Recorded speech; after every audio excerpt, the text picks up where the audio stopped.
And then there are some Republicans who just won't give it up. Governor Rick Perry must be getting desperate. He's joined the Obama Birther Club, courtesy of Donald Trump. Parade magazine asked Perry, the governor of Texas, if he believed President Obama was born in the United States. Perry said, "I have no reason to think otherwise." So the interviewer pressed on. Question: you don't believe what's been released? Perry says, "I don't know.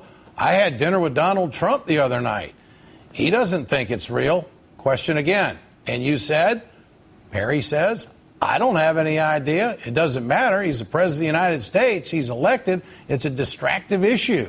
And now Donald Trump has offered this statement. Despite releasing what is alleged to be his birth certificate, serious questions remain. Is it authentic? Question mark. I don't know. And Perry has another problem. In November, the Texas Division of Motor Vehicles will vote on whether to allow license plates in the state with the Confederate flag to commemorate the Civil War.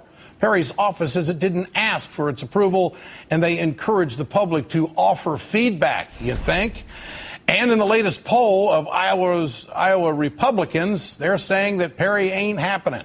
He's ranked 5th, just 5.9%. Joining me now, Joan Walsh, editor at LargeSalon.com. Joan, great to have you on with us in this time slot. Hope you'll join us often. You bet. Is there any doubt Perry was reigniting the birther question there? No, there's no doubt. I mean, I wrote about this on Salon today, and my headline was, "How low will he go?" And I meant it in both senses. He's down, as you said. He's at 5th or 6th in Iowa. His poll numbers are sinking, and so he has gone into the sewer of birtherism with his friend Donald Trump, as though courting Donald Trump is this big catch. But I suppose for Rick Perry at this point in his campaign, a Donald Trump endorsement would be a big deal because he is flailing. He's embarrassed himself, and now this is really humiliating to say this. Well, Donald Trump doesn't know, so he doesn't know either. This is the Rick Perry way. Really a strange scenario playing out for Perry. Here's a guy who's falling in the polls, but he's got plenty of money. And we all know that candidates with money don't leave the races. No. Would Donald Trump help this guy out?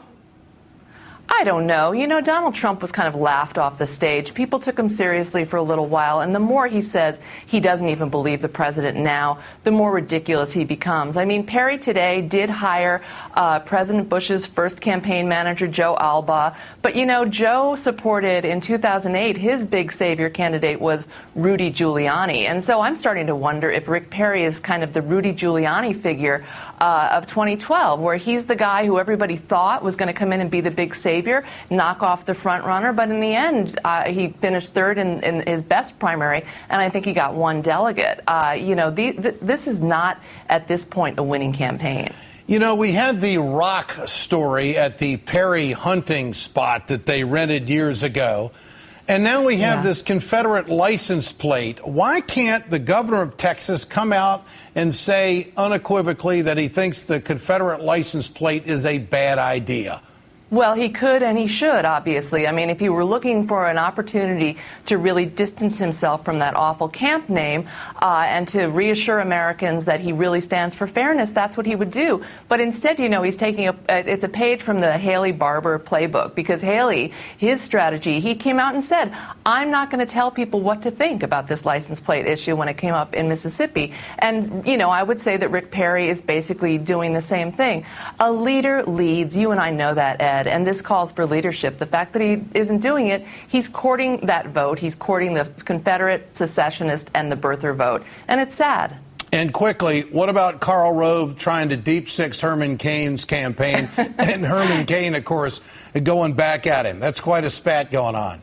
It's going to be really fun. And I think Rick Perry is going to come after Herman Cain, too, because the only thing he can do now is he doesn't understand, and none of us really do understand Herman Cain's strange sizzle. But yes, Rove with his whiteboard has decided that the Herman Cain phenomenon has gone on a little too long. It's scary. Joan Walsh, thanks for your time tonight.